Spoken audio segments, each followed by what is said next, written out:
Playing one rapid game, explaining move by move. Just one game for now, and things are getting really busy today. So try one game. Um, if we could find an opponent, everybody's probably busy today. They're very busy. You don't have time for the game. All right, so we'll play one game. Let's play the Knight of 3 for exchange. So there's a different moves here could happen. Bishop G2. This is like a yeah, that could be interesting. We'll try this. Let's play this setup. This is like a reedy Dutch kind of thing. Nimzo Larsen. It's a combination of a lot of things here. They start as a reedy opening though. So maybe D3, knight D2. So they play normally bishop D6. Bishop D6, knight D7, castles, maybe even queen E8. He plays bishop E7, so I could probably play D3, knight D2, this specific order.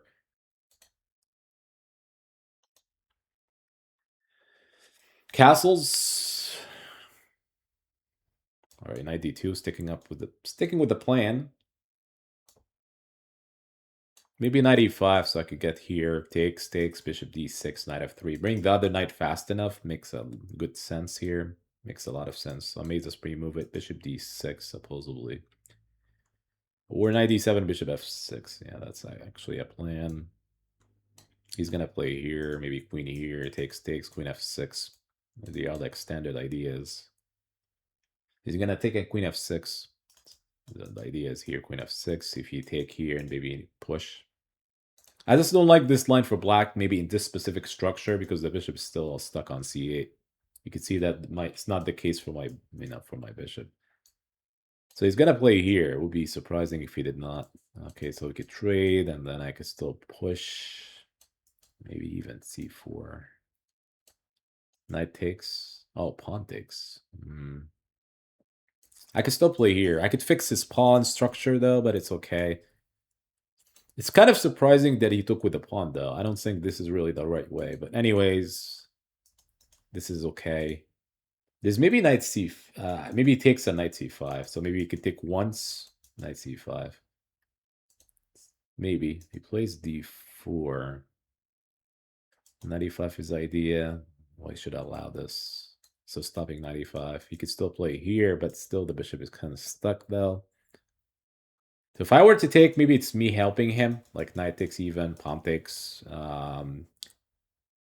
Maybe it's knight c4. You want to get maybe knight d6. You want to take maybe in my own terms. Maybe if I play here, trying to do this and win a pawn. So maybe this kind of tricky idea. If he plays b5, is maybe knight d6. The knight is getting it. So knights are pretty strong when these jump, right? When you jump in a certain situation, like, once you stop jumping here. So this move is pretty interesting. I don't win a pawn here because knight takes. And then it becomes like a double pawns for no reason.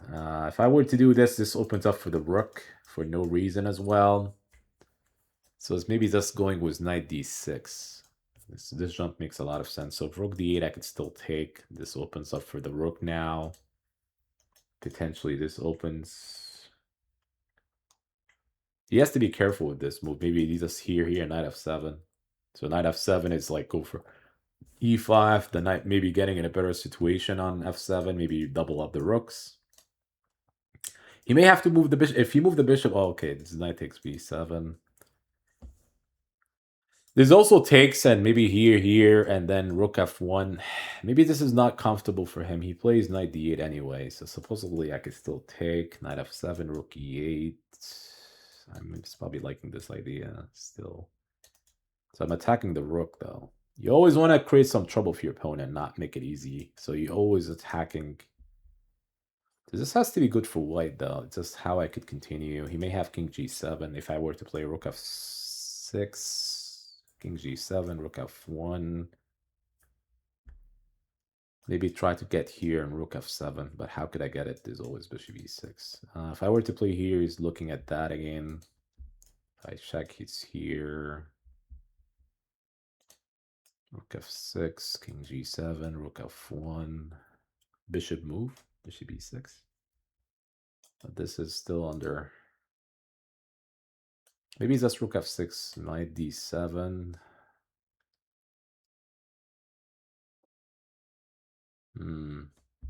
So if I play here, it's knight d7.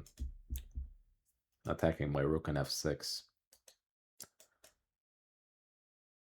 Maybe it's just rook f2 or something, but doubling up the rook. Yeah, just play it slow, because I know this is still not playable because of knight takes e5. And if this is actually being, if he plays this one as rook f1, threatening knight h6, and also this is still hanging. So even this one, e5 is hanging.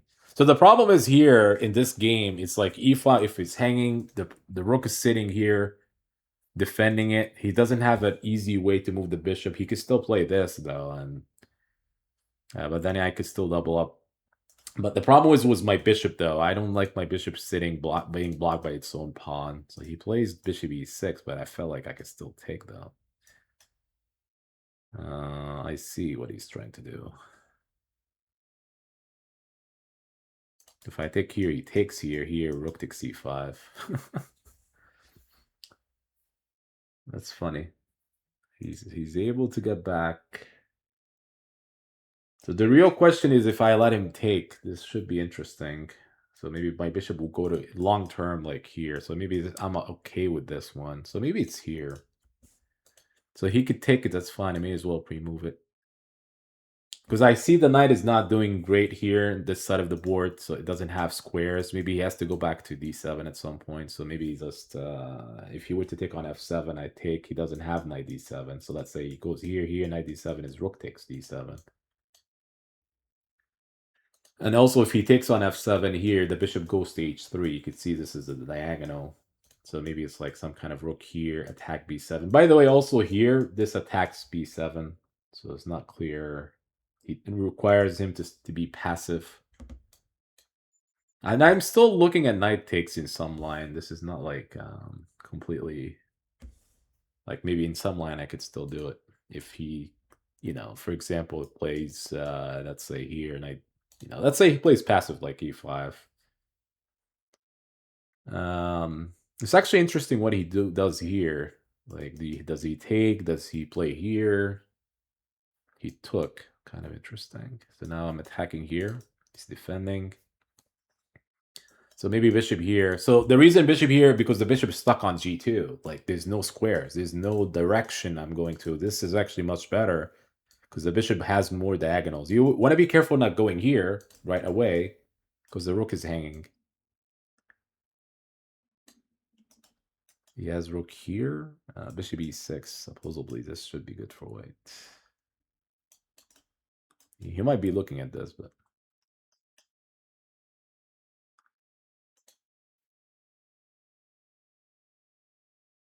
So maybe it's rook f6, bishop f5. This specific order, because h7 becomes weakness. And you just go for the pawn. Should I win a pawn here, it becomes really difficult. If I were to win this one, it's like 2-pass pawn. Right? So if I were to win this pawn, that becomes 2-pass pawn right away. So winning this pawn is key for that perspective. Because that would help white promote. So he plays here, which is kind of interesting. He knows that he has to address the fact that the rook is active on f7. So I have here, as a move, if he takes here, rook e8, rook here. I wonder if this is some kind of a draw. Because I don't think I should take the rooks. That's not giving me anything. So maybe here, he's going to take here. If I take with the bishop, it's king g7. So if I take with the rook, rook e8.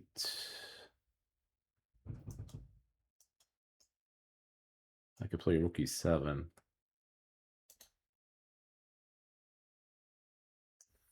It might be a draw.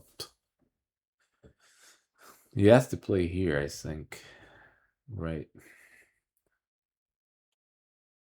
If I go here, it's king here. So maybe rook e7. Rook e7. The point is I'm checking him this way. So he has to step in here. Yeah, that might be a draw.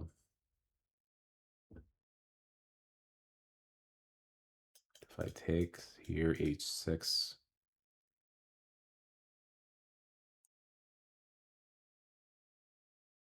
So the knight could go, the only way the knight could get active if like some kind of things like this, like knight e8, knight c5, knight b5, knight c3. That's concerning.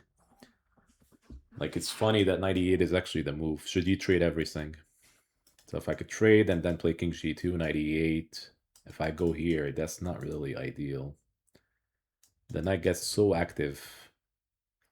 So maybe I have to play like once he lands on c7, like a4, but he plays knight e6. And then knight b4. I don't know if I should allow this. If I take... I can't really allow this.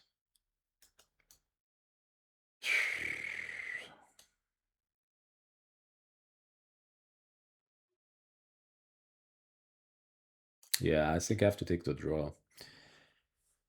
I have to take the draw here. So let me check with the computer to see if I was on the right track. If you go for this ending...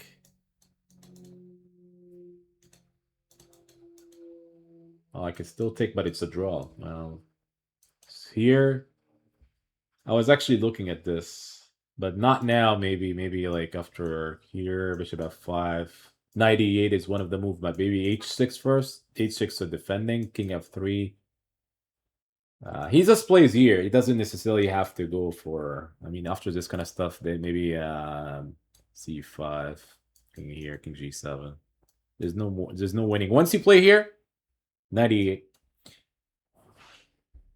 So this move is annoying, and I saw that when I was playing the game. The point of knight e8, and this is not like you putting the knight in a corner. It's actually for one move. The idea is, let's say g4 is knight c5, and then let's say I play like a random move. Actually, let's play a random move to show you what I mean by this. Intentionally, I play bishop f5. Guess what? Knight a6 or knight b5 are pretty strong. The reason this is pretty strong because the knight is really jumping. This is actually concerning, even though I have h4, g5. I would, this is probably not enough for me. So the knights now, you can see it's -2. So I knew this imbalance difference, right? And I kind of rejected it because I knew that this is actually going to be in favor for me. And it looks like here I was winning though. Damn it. I was winning after like here I had rook c7. Should I? Yeah, rook c7. Maybe you allow this, and then it's king takes, which is funny. That's actually keeping up with the advantage. You can still take with the bishop because I was already on g2, so this is like a wasted move. So here, let's say the rook is active on the 7th rank. So let's say he checks, and he doesn't have rook f7 because bishop e6. So let's say if he does here, rook f7 is met by bishop e6. There's a pin. So supposedly here, after e5, defending, I don't know what c5 is doing, but let's say bishop e6, something like king here, and then king e2. So white position is very, very active, right? I mean, even after rook e8 is bishop f5, supposedly this is actually probably much more stronger. Yeah, this is actually the bishop is better than the knight. Should we trade rooks? The situation does vary, like completely is different position. I mean, if we trade rooks in the other line, then the knight goes to e8. It's very different here. So keeping up the rooks was needed. So I figured that, once I reached this position, once I traded here, traded one, I figured that here it's pretty forced. And yeah, the computer wants to draw here. It doesn't like the fact that you continue. Because if you continue, you get to this knight versus bishop, and looking at the jumping opportunity for the knight go to here, or, it's just too much for b4.